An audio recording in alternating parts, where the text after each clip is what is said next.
Sir, आजादी की गौरव यात्रा का ये जो 36वां दिन है और राजस्थान में बहुत भयंकर गर्मी भी है, लेकिन आपकी धवल सेना का उत्साह देखते ही बन रहा है और आपके नेतृत्व में जिस तरीके से यात्रा आगे बढ़ रही है, और यहाँ पर आपको कैसा लग रहा है राजस्थान में? ये आजादी गौरव यात्रा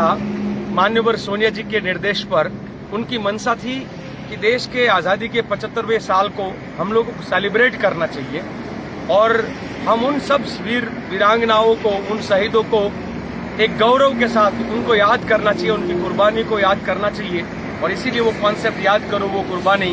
और आज़ादी में जो शहीद होने वाले हैं उन सब की गौरव गाथा को लेकर हम ये गौरव यात्रा पे निकले हैं। आज़ादी की गौरव यात्रा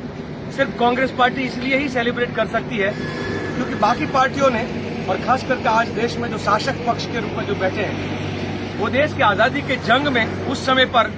लगातार जो है वो रोड़े डाल रहे थे उस रास्ते में आजादी के जंग को रोकने की, और अंग्रेजों को मुखबिर बनकर बार बार हमारे देश के क्रांतिकारियों को परेशान करने का काम, एक तरफ हिंदू महासभा जो अंग्रेजों के साथ मिली हुई थी,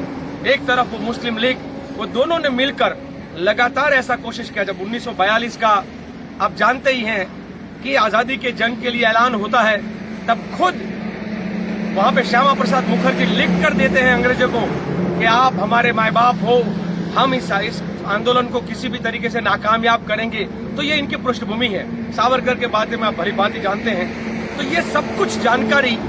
क्योंकि उस समय पे उनका जो कर्तव्य जो करना चाहिए था देश की आजादी के लिए, उसकी जगह पे वो अंग्रेजों के साथ मिले हुए थे। तो फिर जिन लोगों ने शहीदी दी, जिस संगठन ने लड़ाई लड़ी, वो कांग्रेस पार्टी, वो सेवा दल, उनको आजादी के गौरव की यात्रा लेकर निकलना, वो सोनिया जी ने जब मंशा दर्शाई 6 अप्रैल को महात्मा गांधी की कर्मभूमि से निकले,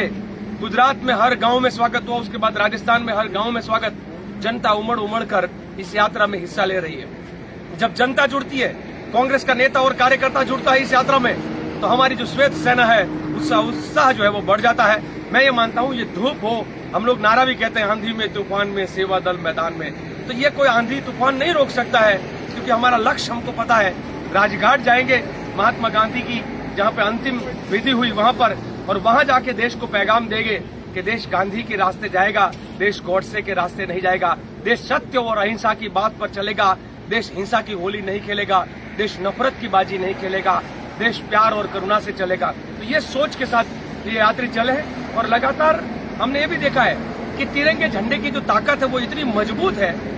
कि गांव के लोग भी नमस्कार करते हैं, कोई पूरी तरह से वो साष्टांग भी करते हैं, कोई सैल्यूट करता है, पूरे पूरे परिवार रुक जाते हैं, पूरा पूरा गांव निकल के बाहर आता है। मैं मानता हूं कि आजादी गौरव यात्रा देश भर में और निकलना चाहिए, और देश की आजादी को भीख बताने वाले संघ की सोच को एक ललकार करना चाहिए कि भीख में तो तुमको जेल से रिहा करने की माफी मिल सकती है, भीख में तुमको 60 रुपया दलाली मिल सकती है, भीख में आजादी नहीं मिल सकती है। धन्यवाद।